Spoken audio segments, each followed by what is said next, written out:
Today's show right now at 560theanswer.com. When you've got questions, he always has an answer. It's Sean Hannity this afternoon at 2, right before Joe Walsh at 5 on AM 560. The Answer. Top of the morning, Dan and Amy. We talked about that CNN focus group conducted by Randy Kaye last week at the in the throes of the controversy / melodrama between President Trump and the Socialist Spice Girls. And Randy Kaye sat down with a bunch of female Trump supporters From in Dallas. yeah. Right. And 201, they were doubling down on Trump.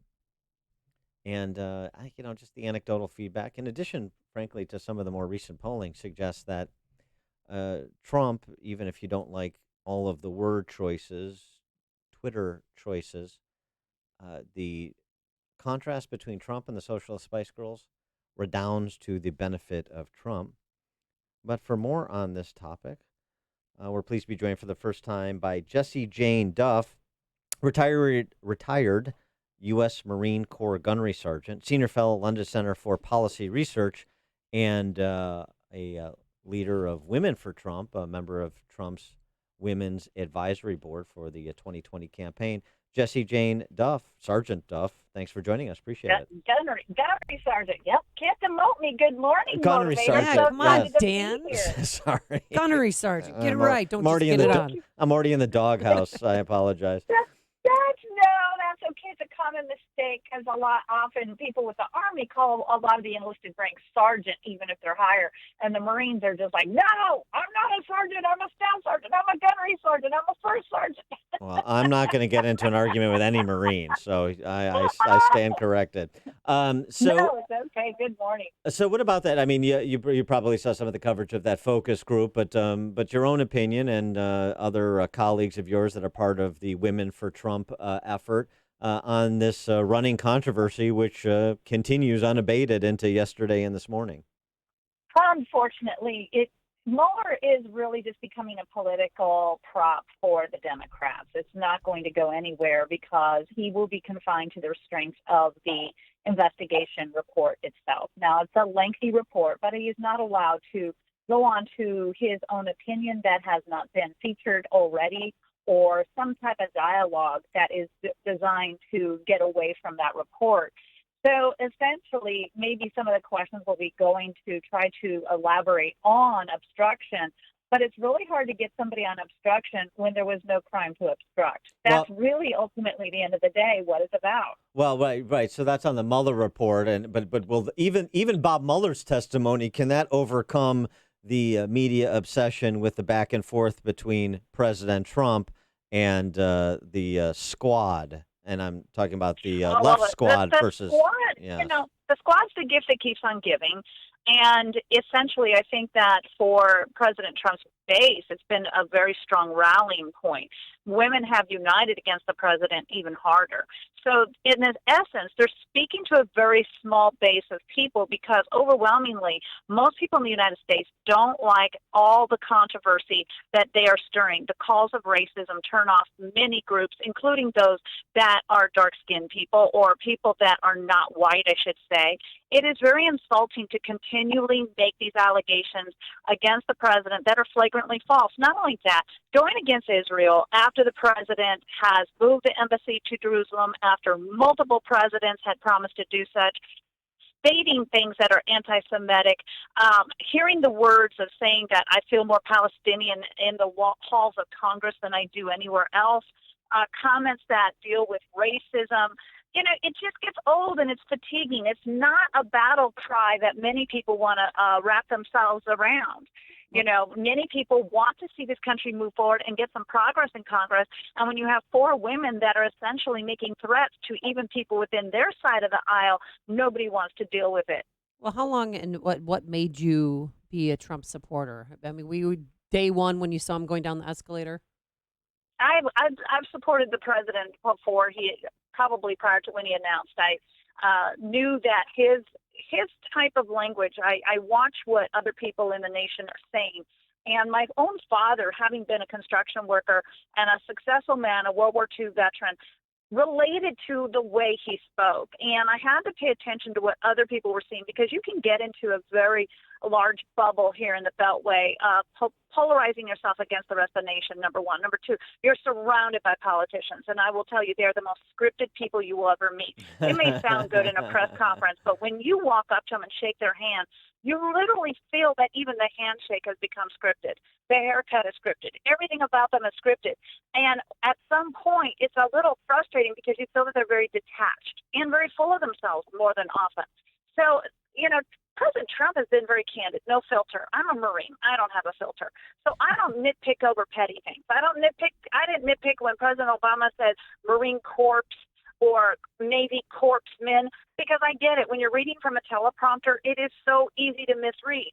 I'm going to go after the policies that impact the nation. And President Trump, people continually will nitpick, and at the end, he's always been proven to be right. Everything that he has said has turned out to be correct. He was spied upon during his campaign when they tried to say he wasn't. They were wiretapping, essentially electronic surveillance, let's put it that way, of the Trump headquarters, the Trump Tower. Not only that, all of his campaign was under electronic surveillance. Why? Because they submitted a false FISA warrant. The whole thing that he has said that they have been after him was true. And, when you watch a man who is fighting so hard for this nation and has turned around here, now it is 2.5 years later, and we have economic prosperity, wages are up, lowest unemployment in record numbers, 60 years lowest unemployment for women. Now let's go back. What was 60 years ago, or 60 plus? World War II. That's the last time women were working in the numbers that they are today.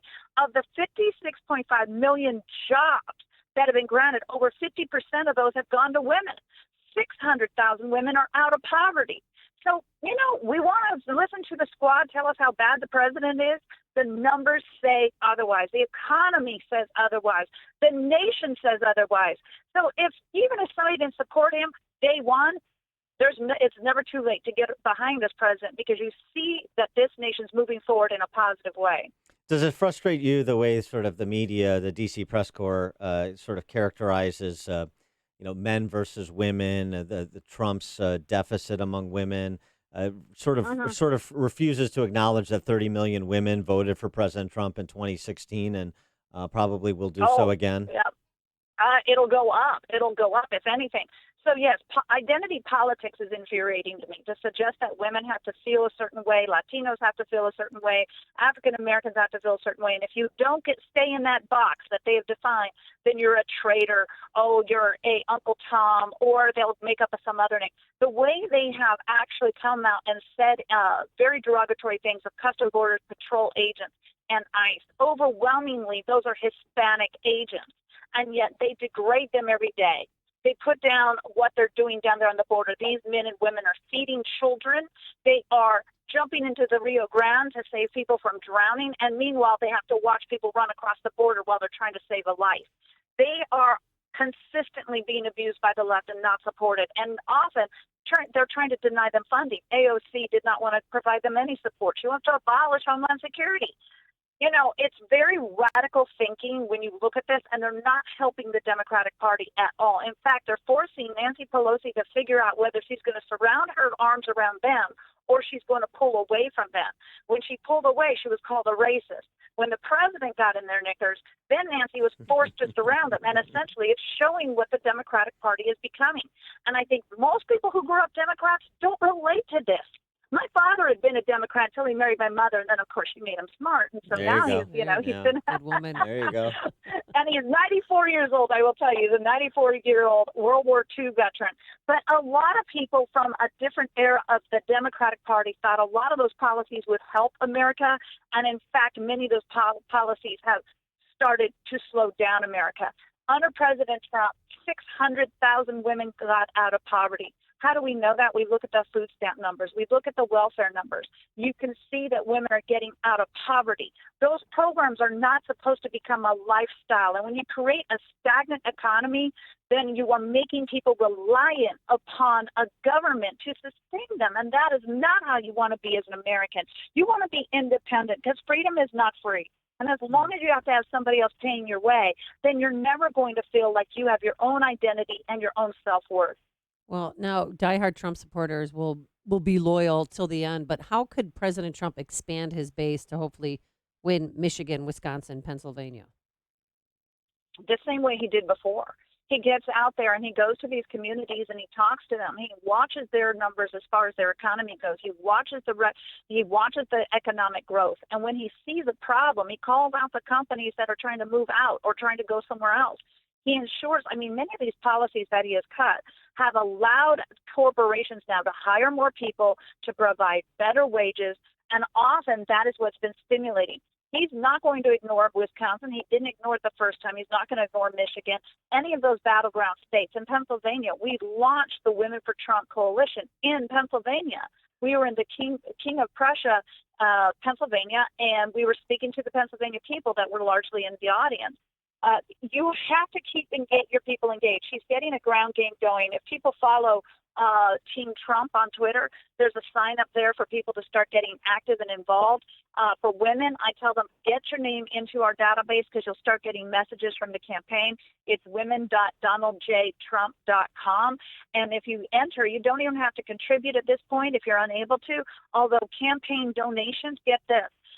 In the first 3 months since he announced his campaign, he raised half of what he raised in the entire 2016 campaign. Mm-hmm. And over 50% of the donors were women. The first round, only 25% roughly were women. Now it's up to 50%. So his message is resonating with the women that see that the economic prosperity has impacted their families. Because as we all know, it's a woman who has to decide, do I get my child new shoes or do we get steak tonight? Well, guess what? The choice is going to be shoes. All right. She is Jessie Jane Duff. She's a retired gunnery sergeant, U.S. Marine Corps, senior fellow, London Center for Policy Research, and on the Trump 2020 campaign's Women Advisory Board. Jessie Jane Duff, thanks so much for joining us. Appreciate it. Thank you so much for inviting me. You have a great